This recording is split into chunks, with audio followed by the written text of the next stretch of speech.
Hello students, welcome to the fourth session of Human Health and Diseases. In this session, you will be learning about one of the most dreaded diseases of the world.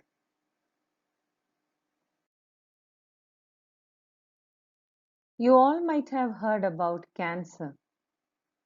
It is one of the most dreaded diseases of human beings and is a major cause of death all over the globe.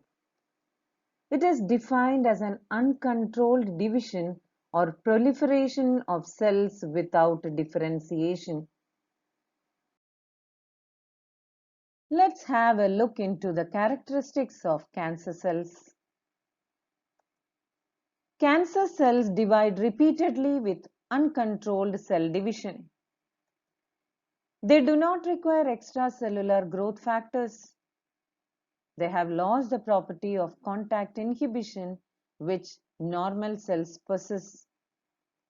Contact inhibition is a process of arresting cell growth when cells come in contact with each other. As a result, normal cells stop proliferating when they form a monolayer in a culture dish. Due to repeated divisions, cells form a large mass of tissue called tumor. Cells pass out from the tumor to new sites for forming secondary tumors. The invasion of cancerous cells from one part of the body to the other by body fluid is called metastasis. Tumors are of two types, benign and malignant. A benign tumor is a non-cancerous tumor. It does not show metastasis and is non-invasive. It stops growth after reaching a certain size. Limited adherence occurs amongst the cells of benign tumor. It is less fatal to the body. A malignant tumor is a cancerous tumor. It shows metastasis and thus invades other body parts. It shows indefinite growth as proliferating cells called neoplastic cells or tumor cells grow rapidly, invade and damage other tissues. There is no adherence among cells. They tend to slip past one another. It is more fatal to the body.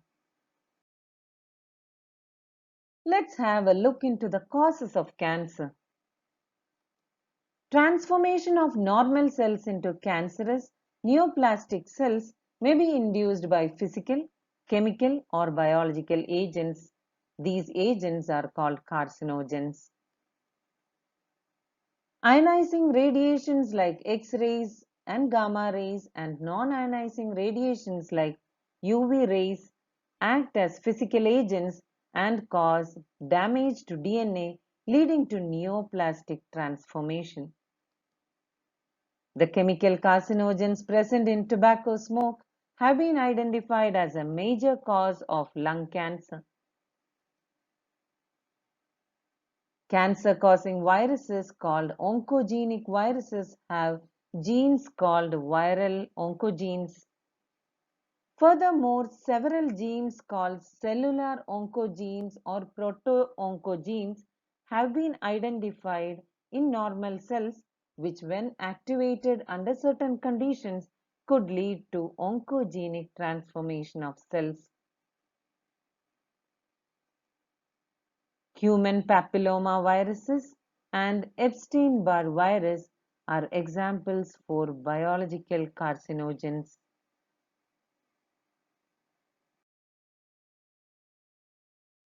Let's see how cancer detection and diagnosis is done. Early detection of cancers is essential as it allows the disease to be treated successfully in many cases.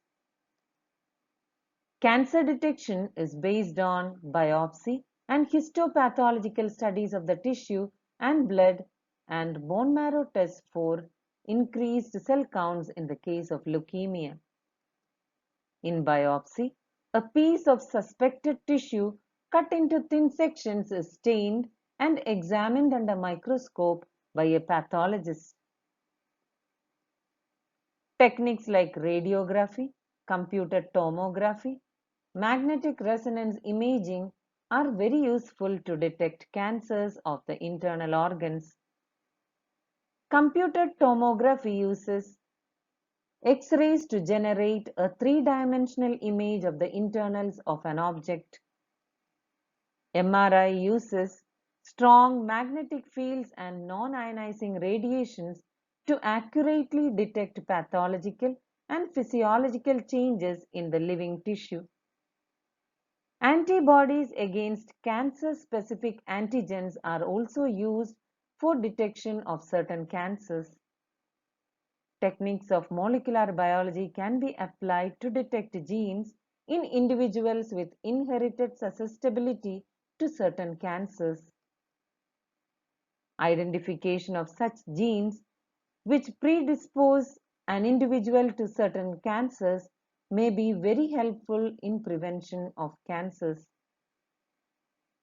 Such individuals may be advised to avoid exposure to certain carcinogens to which they are susceptible. For example, tobacco smoke in case of lung cancer. How is the treatment of cancer done? The common approaches for treatment of cancer are surgery, radiation therapy, and immunotherapy. In radiotherapy, tumor cells are irradiated lethally, taking proper care of the normal tissues surrounding the tumor mass. Several chemotherapeutic drugs are used to kill cancerous cells. Some of these are specific for particular tumors. Majority of drugs have side effects like hair loss, anemia, etc. Most cancers are treated by combination of surgery, radiotherapy, and chemotherapy. Tumor cells have been shown to avoid detection and destruction by immune system.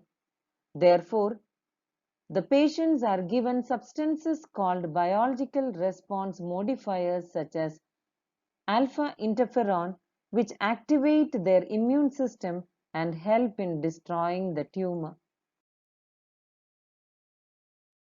Here are some easy ways to reduce your cancer risk. Eat a heart-healthy diet. Be physically active. Do not smoke or use any form of tobacco. Make your home smoke-free. Avoid too much sun and use protection. Breastfeeding to reduce mother's cancer risk. Ensure your children to get hepatitis B and HPV vaccines. Take part in cancer screening programs.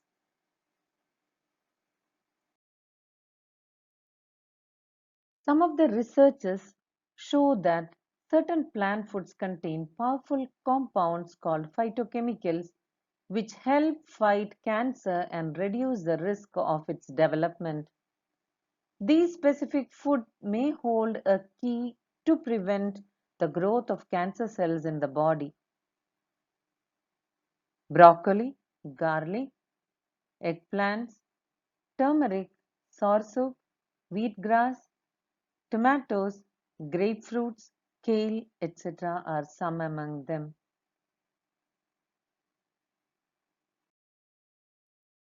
World Cancer Day is an international day marked on February 4th to raise awareness of cancer and to encourage its prevention, detection, and treatment. Let's all have a healthy lifestyle and prevent this dreaded disease. With this, we come to the end of today's session. Thank you and have a nice day.